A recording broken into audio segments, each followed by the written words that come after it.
At 50, Maria felt invisible.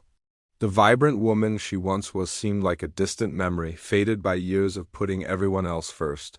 Her reflection showed tired eyes and a forced smile. Her career had plateaued, her kids were grown and gone, and the silence in her house was deafening. Confidence? That was a word for other people, for the young, for the successful.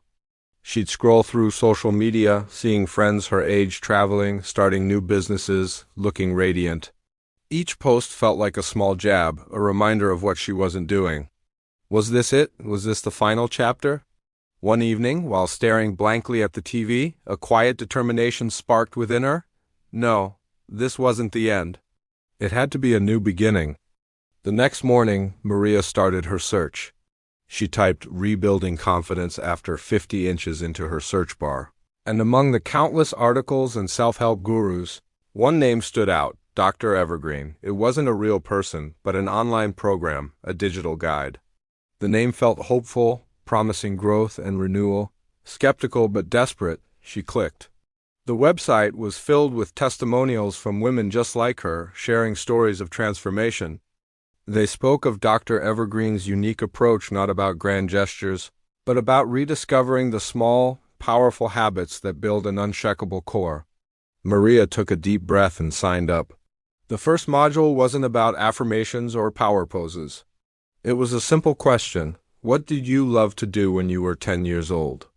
Maria was stumped. 10 years old? She had to dig deep past memories of carpools, parent-teacher meetings, and corporate deadlines. And then it came to her: painting. She used to spend hours with watercolors, lost in a world of color and imagination. That weekend, she bought a cheap set of paints and a small canvas. Her first attempt was clumsy, a mess of muddy browns and greens. She almost gave up, the familiar voice of self-doubt whispering that she was foolish. But Dr. Evergreen's lesson echoed in her mind. The goal isn't the masterpiece. The goal is the process. So she tried again and again. Slowly, her hands remembered the old rhythm, and the joy, once buried, began to surface. The program continued with its unusual prompts.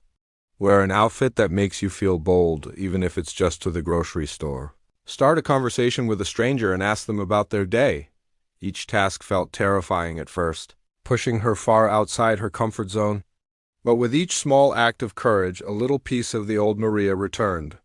She wore a bright yellow scarf, and a cashier complimented it, making her smile a genuine smile for the first time in weeks. She started taking daily walks in the park, not for exercise, but just to observe, to be present. She reconnected with an old friend she'd lost touch with, and their conversation felt like coming home. She was building momentum. One of Dr. Evergreen's modules was about reclaiming your space. It encouraged members to find a place in their home that was entirely their own. Maria looked at her son's old bedroom, which had become a storage room for forgotten things. Over the next month, she transformed it.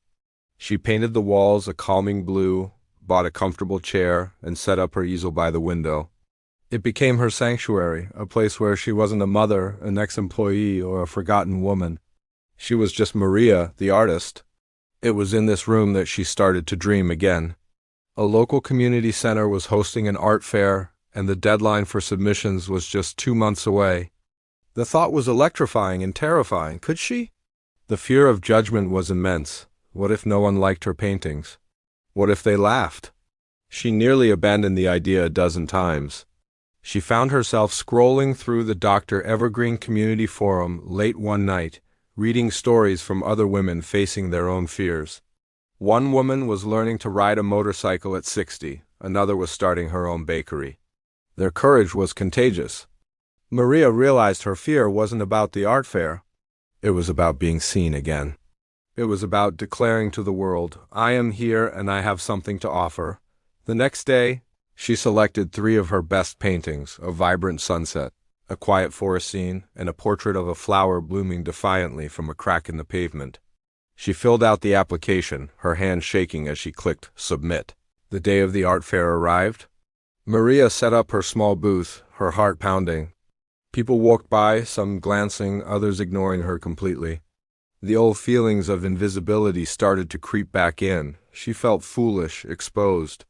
Just as she was about to start packing up, a woman paused in front of her flower painting. She stared at it for a long time, her expression thoughtful. "This one," the woman said, her voice soft. "It feels like my story. Still growing, even when things are hard." Maria was speechless. They talked for nearly 20 minutes, not about art techniques, but about life, resilience, and second chances. The woman bought the painting. It wasn't about the money. It was the connection. It was being understood without saying a word.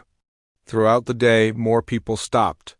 They didn't just see paintings, they saw the emotion behind them. An elderly man told her the sunset reminded him of his late wife. A young couple loved the tranquility of her forest scene. Maria didn't sell every painting, but that didn't matter. With each conversation, her confidence bloomed. She wasn't hiding behind a canvas. She was sharing a piece of her soul. Near the end of the day, the art fair organizer approached her booth. She introduced Maria to a man who owned a local gallery. He'd been watching her, impressed not just by her art, but by the way she connected with people. He offered her a spot in his gallery's upcoming New Voices exhibition. Standing in the gallery on opening night, surrounded by her paintings, Maria felt a profound sense of peace. She saw her journey on the walls, from the muddy, uncertain colors of her first attempts to the bold, confident strokes of her latest work. She was no longer the invisible woman. She was Maria, the artist. Her story wasn't about becoming someone new.